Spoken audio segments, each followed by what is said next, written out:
Je suis ravi de ce changement. Moi, je suis enchanté. Tant mieux, mon vieux. J'aime que mes auteurs soient contents.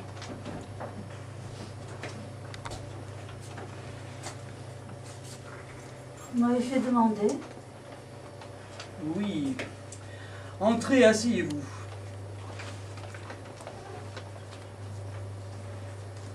Qu'est-ce qu'il y a? Ma petite Fanny, vous êtes une artiste charmante. Mais nous avons pensé qu'il fallait vous donner une grande preuve d'amitié en vous évitant de courir un danger inutile au début d'une carrière aussi brillante que la vôtre. Quel danger? Je ne comprends pas ce que vous voulez dire. Ma petite Fanny, je me suis trompé. Vous possédez les dons les plus rares. Vous êtes gaie, vive, souriante et distinguée. Et vous êtes tout à fait exquise dans la première partie du rôle. Oui, je sais. Le 3 n'est pas au point du tout. Je m'en suis rendu compte et j'ai l'intention de... Laissez-moi parler. Vous réalisez ma pensée pendant tout le premier acte. Et notamment, vous avez une façon extraordinaire de dire: mon petit, pour épouser Georgette, il vous faudrait avoir plus de poils au menton. Oh là, vous êtes exquise. Et aux deux, tout bonnement, parfaite. Oui, en somme, c'est le 3 qui cloche. S'il ne faisait que clocher, ma chère amie. Ah, je devine. Quoi donc? Vous allez couper le 3. Mais je... Oh, ne faites pas ça, ne faites pas ça. Je vous le jure, moi, que c'est un acte admirable. Admirable, certainement. Mais je n'ai pas l'intention de le couper. Alors? Ce n'est pas l'acte qui ne va pas. C'est... Garnier. Non. Valabelle?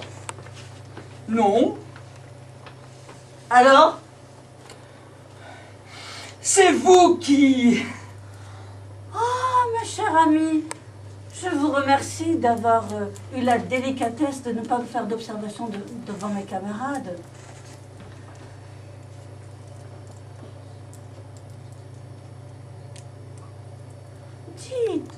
Dites ce qui ne va pas. Car avant tout, il faut qu'elle aille, votre pièce, votre belle pièce. Dites-moi ce que je donne mal. Voulez-vous que je vous donne plus de sensibilité ou plus de profondeur? Qu'est-ce que vous voulez que je vous donne? Je voudrais que vous me donniez votre rôle. Comment mon rôle? Comprenez-moi bien. J'y ai mis beaucoup de volonté et vous beaucoup de patience. Mais il y a une impossibilité physique. Le troisième acte est beaucoup trop dur pour vous et vous ne pouvez pas le jouer. Quand un rôle ne va pas, eh bien on laisse une autre. Et puis plus tard, on a sa revanche. Remarquez bien, ma chère amie, que je ne vous reprends pas le rôle. Je suis allé vous l'offrir cet été à Dinard. Je vous l'ai donné. Ce rôle est à vous. Et il est tellement à vous que vous pouvez en disposer. Alors, rendez-le-moi. Qu'est-ce que vous avez? Je cherche d'où ça peut venir tout ça. Ah, je devine. Madame Calvin veut le rôle, probablement. Madame Calvin? Oui, parfaitement. Elle rôde dans les coulisses depuis 8 jours. Je l'ai vue. Elle n'a donc pas assez joué, celle-là, depuis 40 ans? Ma chère amie, je vous jure que le nom de Madame Calvin n'a même pas été prononcé. Alors c'est une saleté de Mademoiselle Fillot. Je m'en doutais. Mademoiselle Fillot n'est pas contente du rôle qu'elle joue. Et elle veut le mien. Mademoiselle Fillot, qui n'est fidèle ni à son amant riche, ni à son amant de cœur, n'a sûrement pas hésité à venir vous voir ce matin à votre réveil. Je vous donne ma parole d'honneur que ce n'est pas Mademoiselle Fillot qui jouera votre rôle. Alors c'est Thérèse Duplessis. Mais non. Mais alors quoi? Personne n'en veut donc de votre rôle? Mademoiselle, ce que vous venez de me dire m'autorise à employer un autre ton. Et je vous somme de me rendre immédiatement votre rôle. Jamais, monsieur, jamais. Ce rôle est à moi et je le garde. Voilà 1 mois et demi que je répète avec une ponctualité et un acharnement que je ne saurais trop recommander à mes camarades. Il ferait mieux de suivre mon exemple plutôt que de dire du mal de vous dans les coins. Ça non plus, vous ne vous en êtes pas rendu compte.